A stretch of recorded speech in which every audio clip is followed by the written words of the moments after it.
Like one of the sopranos, the President of the United States, Donald J. Trump, is roaming around the world making territorial demands. Where he's not demanding to absorb somebody, he is demanding to buy them.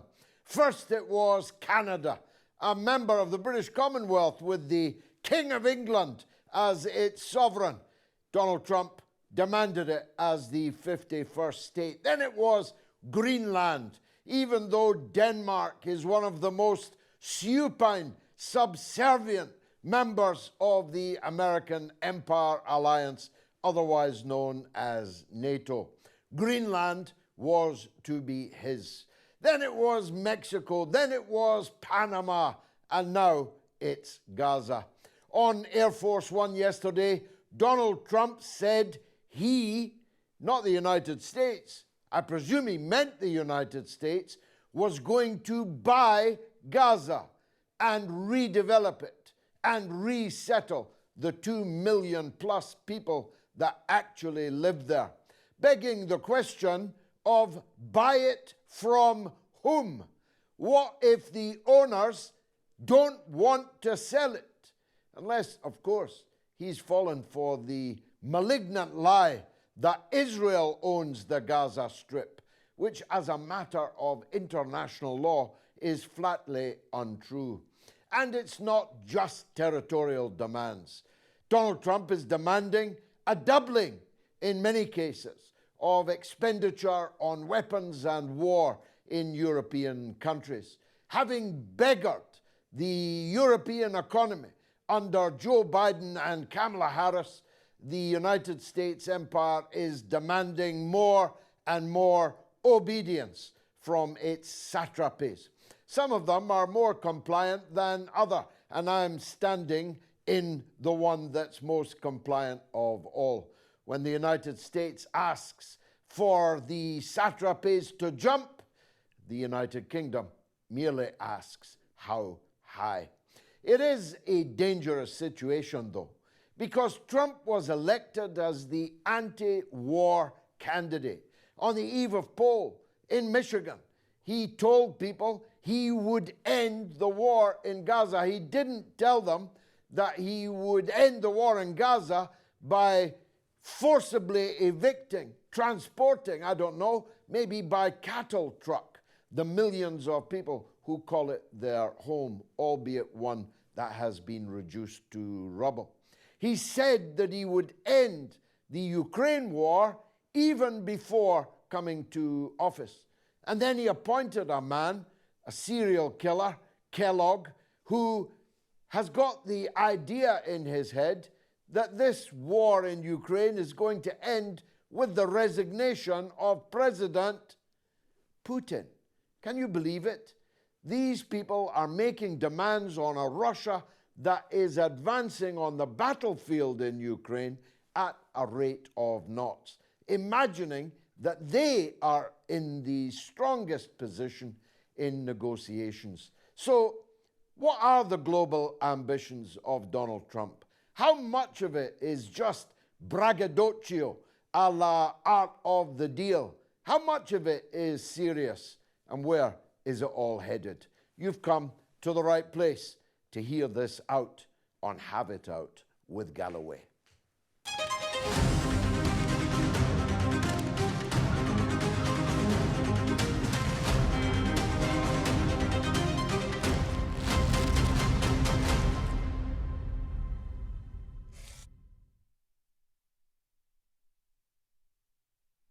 Wyatt Reed is the managing editor at the Grayzone, the Rolls-Royce of investigative journalism in the world today.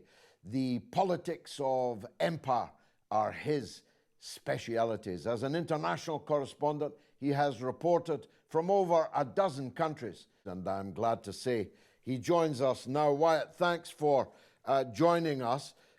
Before we go into some of the finer points of what's happening in Washington, what do you think of my opening comments about the inherent dangers of an American president that's going around the world demanding territory, even from his allies, and demanding forcibly to purchase the land that belongs to other people. Well, thank you for having me, George. Just as a quick point of clarification, I have not worked for Sputnik for several years. Just so people are aware, I work exclusively with the Grayzone these days. Your commentary, I think, is fairly spot on. Although I will say, with the dangers that accompany a figure like Trump, I think there are some opportunities as well, in the sense that a man who's clearly so transactional as Donald Trump is doesn't necessarily see the point of soft power initiatives. He considers them to be overrun with wokeness, and that leads, I think, to some self-inflicted wounds as far as the empire is concerned. Not the least of which would be something like the paring down or hopefully abolition altogether of USAID and groups like the National Endowment for Democracy, I'd hope as well. Yes, I wanted to talk to you about that because I've just been reading some wonderful commentary on the Grayzone about that. For those of us old enough to remember the era of Senator Frank Church, whose piercing investigation into the CIA and the dirty tricks being performed around the world by the American deep state, MK Ultra, Mockingbird, all these programs, coups d'etats, secret wars, and so on. There was an atmosphere then that I think is beginning to be replicated in Washington now, as the right, the Republicans, people like Elon Musk, people like Donald Trump himself, are laying waste to extensive parts of the infrastructure of the deep state. Why are they doing that? And how far are they going to go? Great questions. Well, for me, I certainly hope that how far they're willing to go with this is all the way. I hope they don't stop with simply kind of shuffling the cards around, reorganizing this just under the State Department, and just making it more nakedly partisan. I think this is a real opportunity to kind of have a conversation for the first time that's actually serious, and that actually includes people who have the power to carry it out around these kind of issues, specifically USAID as basically the main artery of the kind of laying the kind of infrastructure that is required in order to pull off a coup d'etat in many countries, in dozens of countries. There are the fingerprints of the USAID all over that, and that has never ended. That's continued in the modern era. When we think about the Church Committee, I think uh, it was for many Americans kind of cathartic, and many people who uh, noted that the CIA was almost certainly involved and probably pulled the trigger in the JFK assassination. I think a lot of people looked at the Church Committee, and it felt very cathartic. They felt like they had expunged these kinds of demons, when in reality, all they did was kind of clean up the image of the CIA, discard a few bad apples, and leave the whole rotten barrel behind. And so that's what we've been dealing with ever since. The engineers of the so-called war on terror were the ideological children of the CIA that the Church Committee sought to clean up. And the CIA today are their ideological children. It's one never-ending loop, and I think if this goes beyond just reshuffling of USAID, and if this means a real purge of USAID and of the National Endowment for Democracy and its subsidiaries, the International Republican Institute and the National Democratic Institute, then I think this could actually be a real game changer in terms of creating the conditions for a world that is able to choose its own path, in which countries do not have their outcomes dictated to them by some cabal of elites. it's a feast. I mean, it's a dripping roast of material that we are now learning. The two standouts for me have been, well, first of all, the sheer scale of the penetration of journalism and broadcasting by USAID and by something called IN, I think it's Internet News, where $500 million was given to IN, and thousands, maybe tens of thousands of broadcast hours and so-called training of journalists and so on, right throughout the Western world and throughout the extremities of the empire even. And you'll forgive me for the irony that the people who were calling people like me, and I'm sure people like you, certainly the Grayzone, as agents of a foreign power, have turned out themselves to be the agent of a foreign power. That's a big standout for me. What about you? Well, absolutely. It's almost all of them. You go down the list of all of these people who smeared us, who put us on lists, who uh, tried to accuse us of being Putin puppets and Russia sympathizers and blah, blah, blah. The list goes on and on. Almost all of these groups were taking USAID money. So that means so not only are they just utter unrepentant hypocrites who are openly accusing others of that which they themselves are doing, uh, that means that I myself, as a U.S. taxpayer, was forced to fund my own persecution by a foreign government. I was forced to directly subsidize my political persecution, and that in and of itself, I think, deserves a series of exposés and articles. And if we had a real press that was not just a mockingbird media that's subsidized in large part by the government, that would have been a scandal that would be lasting all week. Instead, it's unmentioned, of course. All of these news organizations are too busy throwing pity parties and going through layoffs, I suppose, now that the gravy train has apparently dried up. Yeah, I mean, it's not been reported anywhere in Britain. I don't know if it's been reported in the US at all. I have my doubts that it has. But in a way, how can they report it? How can they tell their readers? How can they tell their audience? Actually, we have been secretly funded by the United States over these last years, all the while accusing others of that which we were doing ourselves. Well, this is something that we've been reporting on for years. In fact, Reuters' collaboration with the FCDO in the UK to train up cadres of pro-Western journalists and disperse them throughout Eastern Europe and the developing world in order to kind of create exactly what we're seeing now, right? All of it's now being exposed. The extent to which the so-called independent media in all of these countries that we hear about whenever there's anti-government riots going on in a country that our government doesn't like, it turns out to have all basically been collecting paychecks from Uncle Sam this entire time. And so it's the same team. The fact that and just to show you the extent to which this was meant to be covered up just a few years ago, I believe it was 2020, if I'm not mistaken, when the Grayzone published those documents showing the extent to which the Reuters was collaborating with the UK government to carry out this agenda across the globe.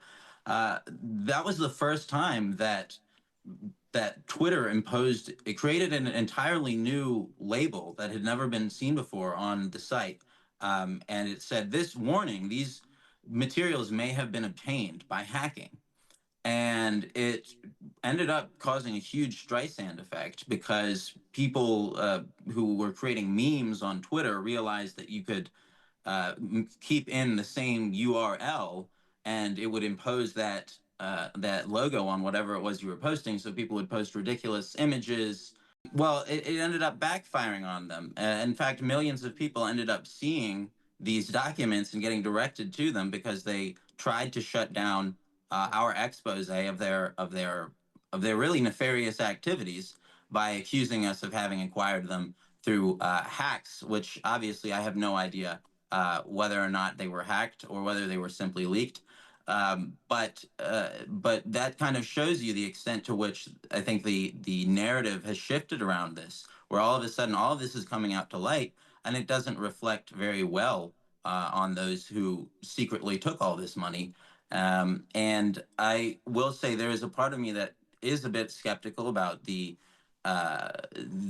real kind of what's really motivating this from, for example, Elon Musk's perspective. And I do think that there is a desire to not only bring this kind of regime change infrastructure under their control, because again, Elon Musk is somebody who famously said in reference to Bolivia and their first indigenous president, Evo Morales, quote, "We'll coup whoever we want." Uh, I don't think that he is somebody who's motivated by a genuine desire to free the world from the shackles of imperialism.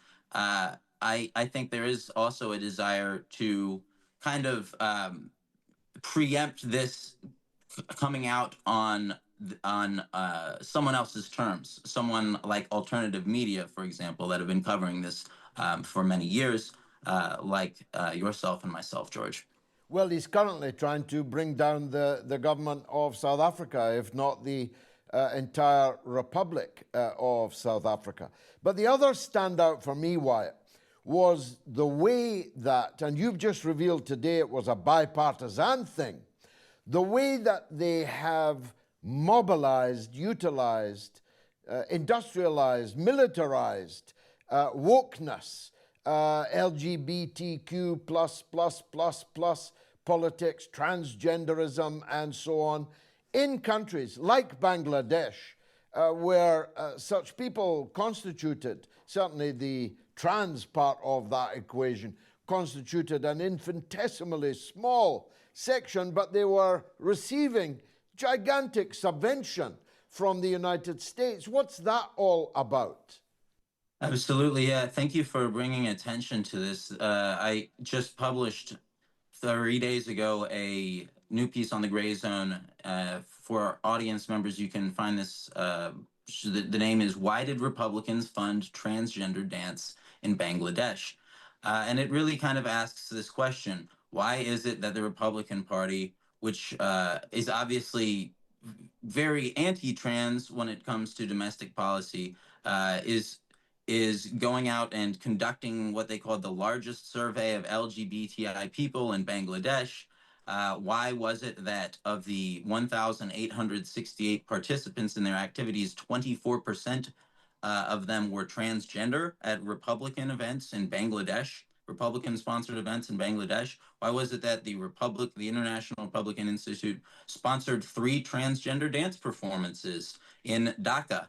Well, as explained by Mike Benz, who's this former State Department official who's really been kind of spearheading this charge to reform or get rid of, I would hope, USAID altogether.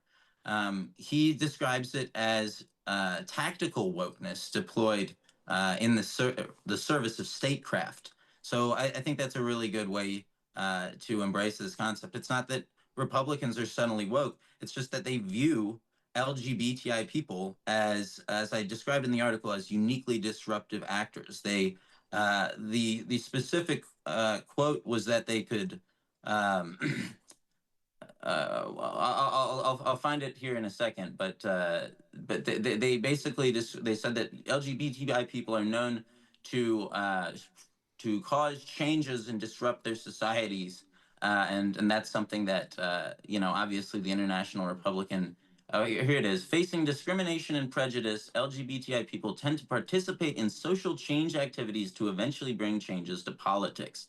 So there it is, right? It's not that they uh, genuinely believe in gay rights or trans rights or whatever right it is, or the rights of ethnic minorities or the rights of rappers in Bangladesh, or they are funding to produce music videos. It's that they believe in bringing political change, and they feel that they have identified the best actors to do it.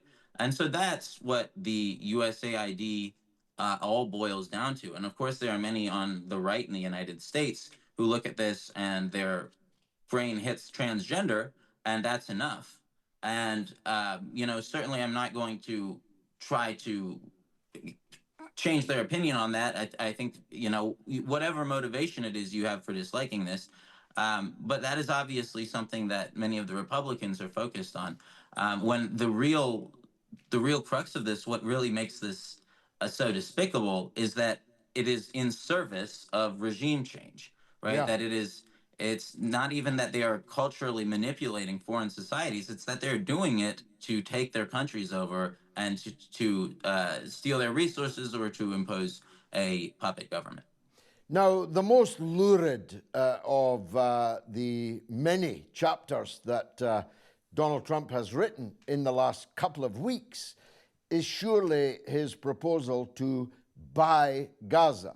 I thought at first he'd maybe just run off at the mouth and that it would be walked back, but he's doubled down on it. And on Air Force One yesterday, he said that he was going to buy Gaza.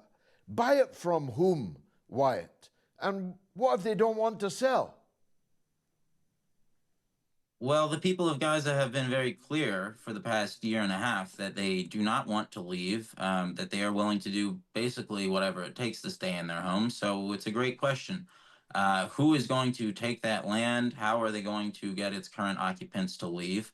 The Israelis, as we've seen, were unsuccessful in using every arm at their availability, and plenty of hours as well, to achieve that outcome. It did not succeed.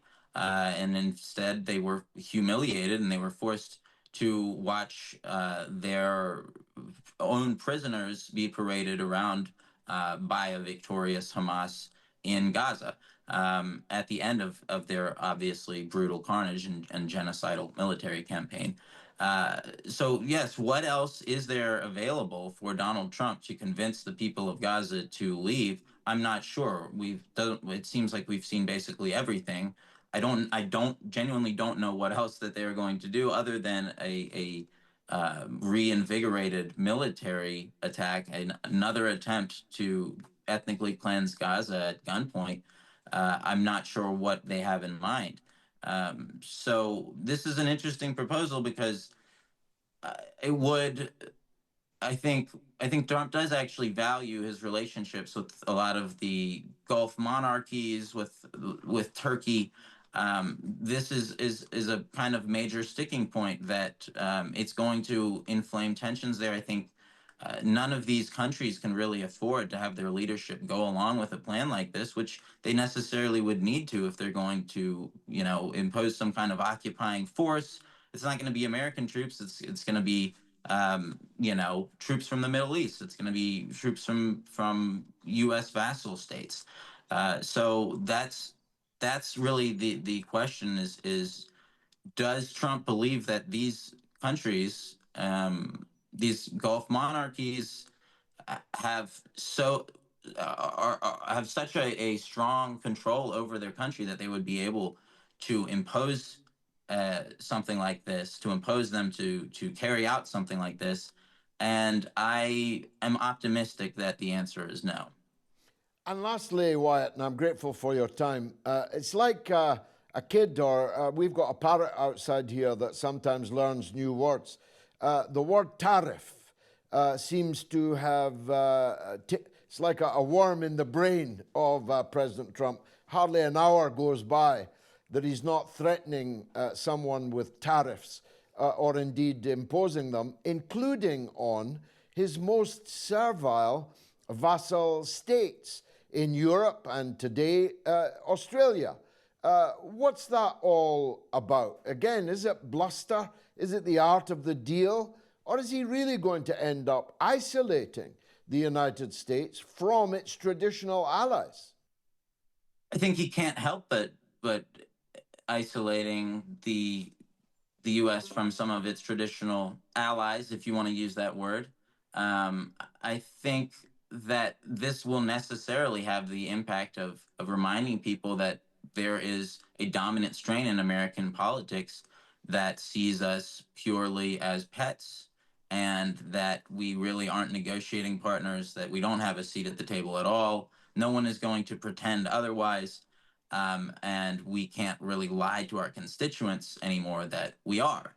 I think that would provoke some soul searching in a country like Australia, which has clearly been a U.S. satellite since the 70s, since the last prime minister to attempt to kick out the CIA failed and was overthrown in a administrative or procedural coup. I think something like this is a reckoning that's probably long overdue in a country like Australia, and I can't help but wish them all the best. I can't also help but also note that these kinds of threats of tariffs would endanger one of the biggest ripoffs that the Australian people have ever suffered, which was the AUKUS deal, the submarine deal, in which they would be sold a number of totally unnecessary U.S. made submarines and be forced to pay to jeopardize their own security in the Chinese Sea, South China Sea. Uh, that looks like it will probably be endangered by these threats, if not potentially killed altogether. So that would be another silver lining for those of us counting kind of the silver linings of the imperial presidency. As you say, these opportunities are beginning to arise in this thicket of apparent aggression and bluster by President Donald Trump. It does go to show, as you say, that every cloud can have a silver lining. Wyatt Reed of the Rolls-Royce of investigative journalism, the Grayzone, thanks for joining us here on Have It Out with Galloway. Now, the ceasefire in the Lebanon, which has been broken more than 1,500 times by Israel, is now coming to an end. What's going to happen next? Let's talk with our old friend, Patricia Talib in Lebanon. Patricia, thanks for being with us today. Can you sketch for us what the current situation in Lebanon is? Is Israel actually going to leave? And what about the footprint that they have left behind with a new president who seems to have no problem shaking hands with an American envoy who's wearing, for the purposes, the Star of David in a big ring which glistens in his hand for all the pictures, and which boasts that the resistance, which represents at least a third of the people of Lebanon, are no longer wanted in the politics of the state. So, hello, thank you for having me, George. And in terms of the situation, so we've had breaches all over the place since the first day, since the very first day when we came back. So we came back a bit earlier than the ones on the borders. We came back the very first day that they talked about the 60-day period. And we came back after the Zionist entity, despite agreeing to the ceasefire trial period, was continuously threatening us. They told us not to go back to our villages, but we went back amidst drones. There were also the same day that we came back, there were a lot of different places that were bombed by drones, even though those were essentially the first, the beginning where they started breaching the ceasefire deal. And we've had that for the entirety of this period. We saw yesterday very intense, actually, bombings with 6, I think, or 8 martyrs. I think the last count was 8 martyrs in the Baalbek region, so it's nearer to the Syrian border. We've also seen the Zionist entity essentially move the regime of Julani, and Americans do that on the borders, the Syrian borders, which have also been intense. So there's this attempt by essentially the United States to destabilize Lebanon in general. In terms of whether we think that they're going to come to leave, I think so. We're quite positive that they will move out. I think the reason that we are is because America essentially wanted to do to commit a regime change, which it did. It changed a lot in our regime. despite the fact that it lost when it comes to our Shiite representatives in the parliament. We also saw, well, I mean, it's not really covered in the media because it goes again that born-again Muslim narrative of Al-Julani, but some religious extremists at our borders entering our village from the Syrian side and committing atrocities and acting like fools and trying to humiliate us and not understanding that our dignity is related to God and not to their pathetic attempts, and they can only humiliate themselves.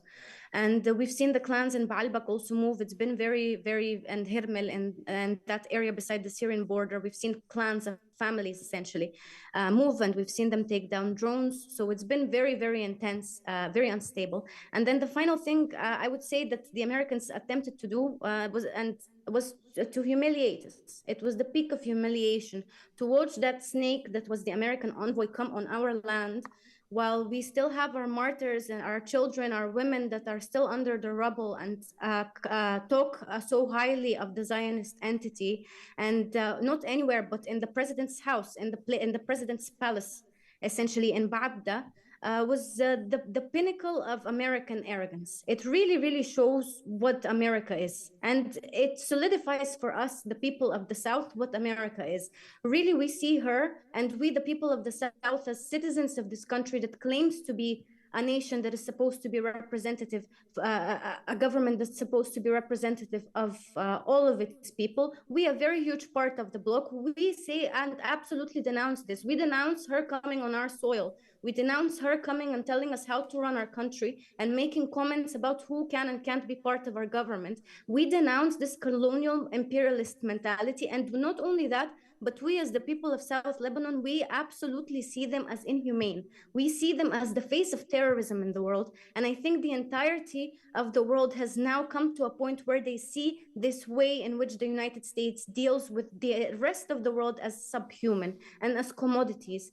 All of the other regimes, even their allies, now we can see, sadly, we still have a lot of very spineless leaders, both in the West and in the East, as you can see, starting from our own president here.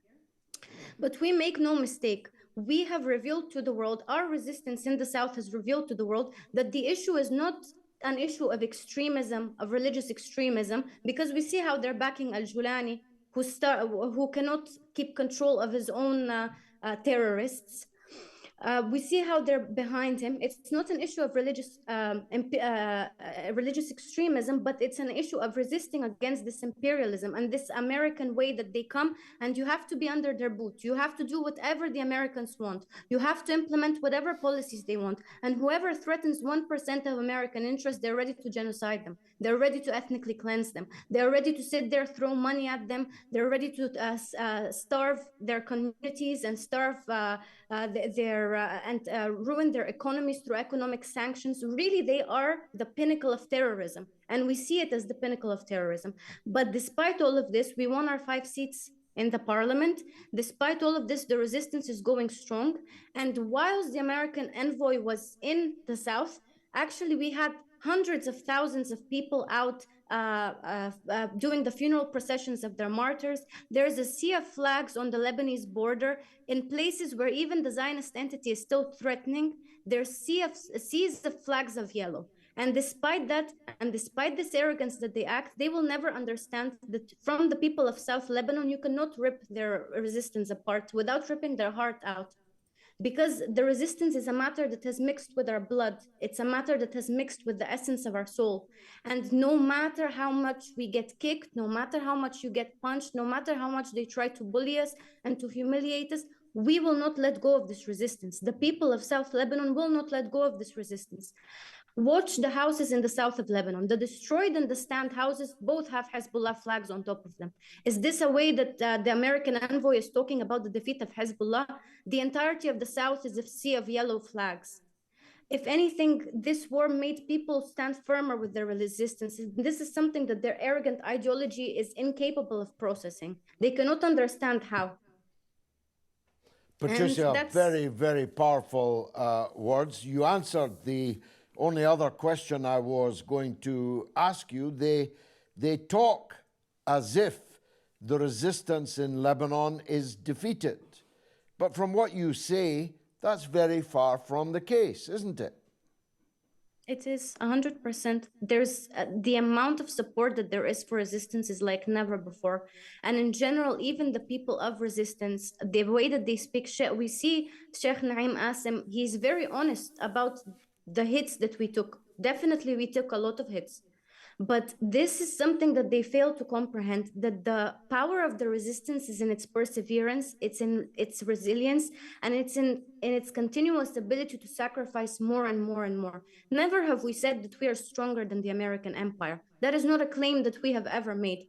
But the thing that caused the Zionist entity to fail, the Zionist entity wanted to occupy the entirety of Lebanon. They have a plan for Greater Israel. I think now it's clear. This idea of ethnic cleansing in, for example, Gaza is clearer, I think, now than ever before with the way that Trump is dealing. It's an expansionist colonial state. So the fact that we are not colonized by the Zionist entity, the fact that the Zionist entity, for the entirety of the extreme part of the war, since the ground invasion started, they could not enter more than 12, maximum, they say 12 kilometers, but really it's a couple of kilometers from the borders. That is a sign of the strength of this resistance. Actually, it's the failure of international law that now you see all of this destruction and all of these hooligans that are from the IDF destroying all of those houses. They're entering places they couldn't enter when the resistance was the ones that was in charge. So how can they say the resistance is defeated?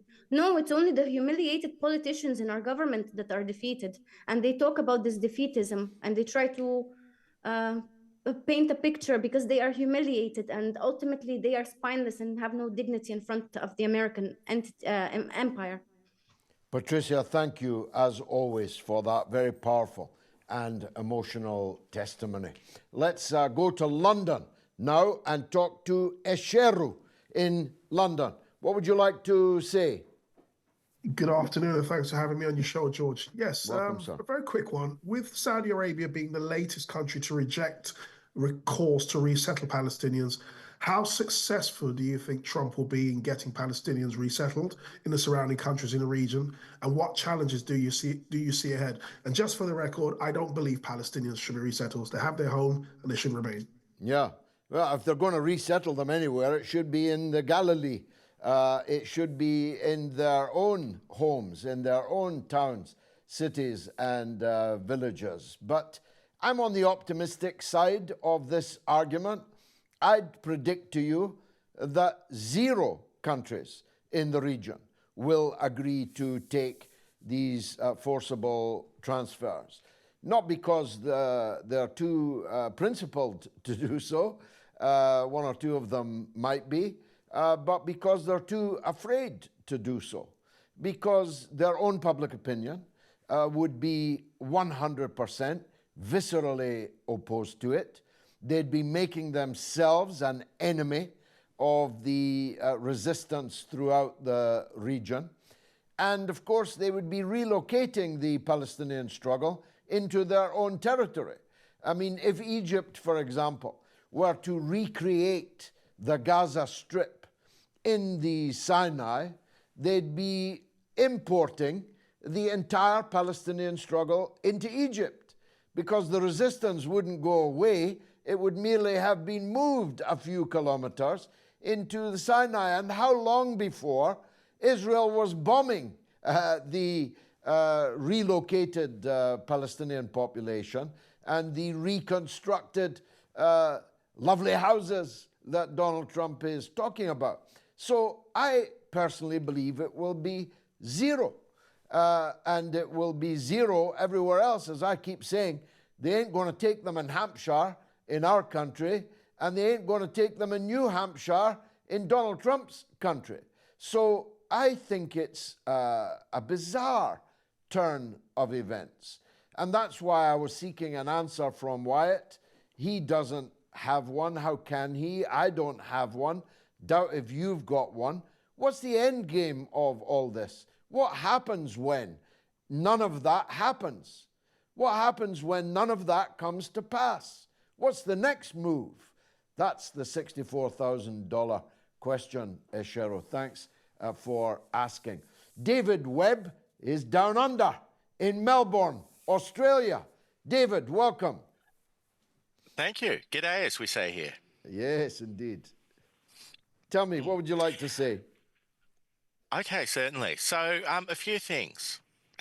Firstly, on the topics that have already been discussed, both our Prime Minister and our opposition leader have said that they don't think that Donald Trump's rhetoric about genocide, about displacing people forcibly, should be taken literally. They've both said, "Oh no, he probably means something else," or he definitely intends to act within international law.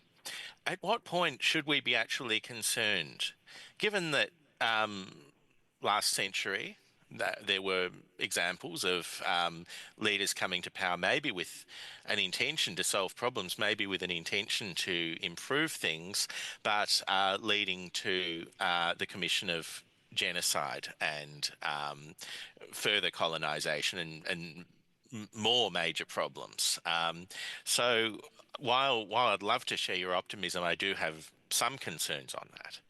Well, look, The second thing is you're right to be concerned about it. And when I say I'm optimistic, I don't mean that we should discount what is being said, what is being proposed, but that we should depart from the standpoint of optimism, of the will to stop it. But you're right to say that rhetoric can become action.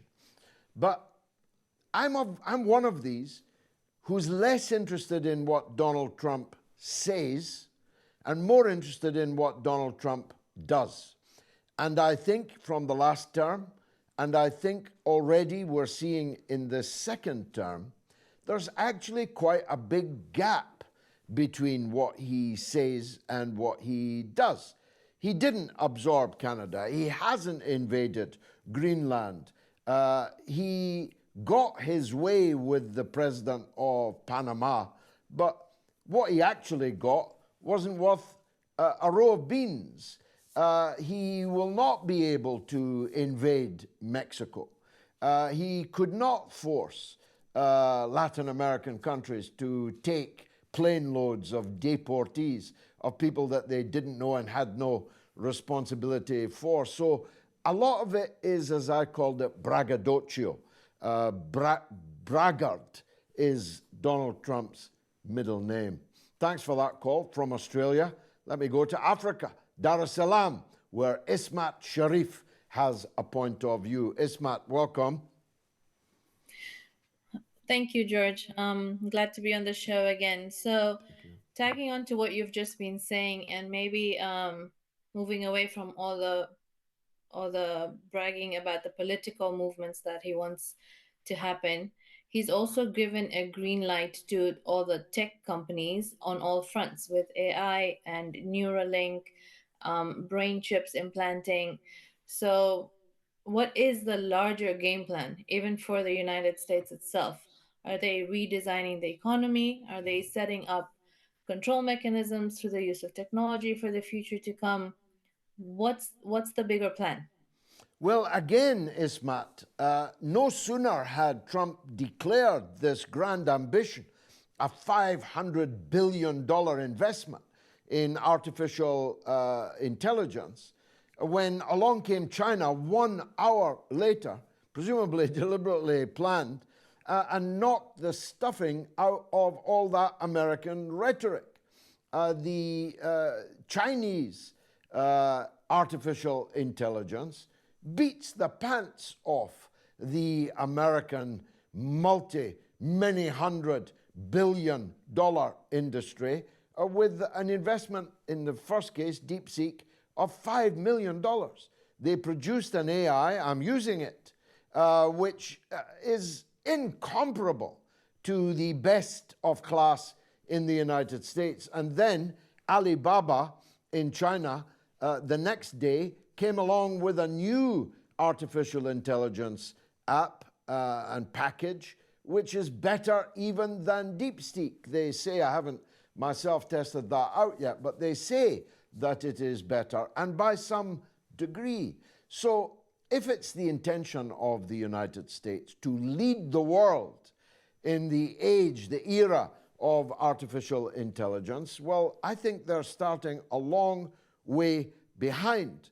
So Of course, there's a preponderance of big tech gurus and spacemen in the immediate circle of Donald Trump. But keep this in mind, Isma. Donald Trump is in for 4 years. When you get to my age, you realize how little time 4 years is. Donald Trump will be gone in 4 years from now, less than 4 years from now. They're not going to change the world. They're definitely not going to change the universe in that presidential period. So there's still everything to play for, everything to fight for. Thanks for that call from Dar es Salaam. Fatima Nasreen is in London, in the UK. Fatima, what would you like to say? Hi, George. Thank you for Hi. having me. So just taking a couple of steps back to the previous question. So President Trump's recent proposal for the US takeover of the Gaza Strip. How do you assess the potential implications of the plan in the Middle East stability? And do you foresee any support for this initiative within the region, or is it more likely to exacerbate tensions? I think it absolutely exacerbates tensions. In Saudi Arabia, for example, was insulted by Netanyahu, who said Saudi Arabia has lots of territory. Why don't they create a Palestinian state there? The Saudis are up in arms about it. They've corralled all of their Gulf allies, and indeed Qatar, to denounce this insult to Saudi Arabia.